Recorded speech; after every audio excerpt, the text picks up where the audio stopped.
World-renowned animal trainer Andrew Simpson and his Canadian crew travel to Siberia to make the biggest wolf film ever attempted.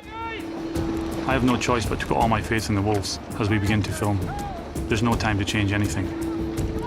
The wolves suddenly appear on each side of me. My heart races. But they just ignore the reindeer and simply follow my direction. Any fears I had of this going wrong were soon put to rest. You're watching the Canadian Film Review on Press Plus One. Today we're at the Landmark Cinemas, Globe Theatre in Calgary.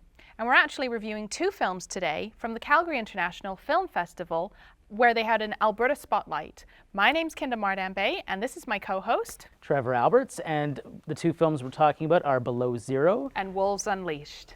Wolves Unleashed is really a procedural documentary that takes us behind the scenes of the making of a film. So it's the how we trained the wolves to do what they needed to do in the movie scenes. More so, I felt this was a film about the relationship between Andrew Simpson, who was the filmmaker, but also the wolf trainer for these films. And their relationship was just beautiful to watch. I mean, he made these animals seem incredibly tame, and they're not. There's moments where we saw that they were very vicious, but there was this beautiful relationship. The scenery in Siberia was just stunning. Like, you never see this part of the world on film, and for good reason. It was like minus 50 degrees Celsius on many of the days they were out shooting. It just looked grueling, but beautiful. I think the thing that was very shocking was how much effort and work went into making this film. I mean, they flew these wolves from Alberta and his entire crew over to Siberia. I mean, this was an enormous effort. So I'm going to give this a 4 stars out of 5. It had a beautiful story. It was a fantastic connection between Andrew Simpson and I will mention that towards the end of the film that you get to see wolf puppies. So that gets 4 stars right there. Adorable. Yes, absolutely. Well, I gave it 3 stars for the same reason, though. They've got the makings of an amazing film here, I think. It's not quite there yet. It kind of reminds me of March of the Penguins, where there was a first cut and it was a pretty decent film. And then they kind of went back and recut the film and really drew out that heartfelt story. And I think if they applied the same principle, if they had some money from a distributor behind them, they could recut this thing into something amazing. Desperate to meet a career-saving deadline and lock out the distractions of his troubled life, screenwriter Jack arranges to be left alone and locked inside a meat cooler with only his imagination to inspire him.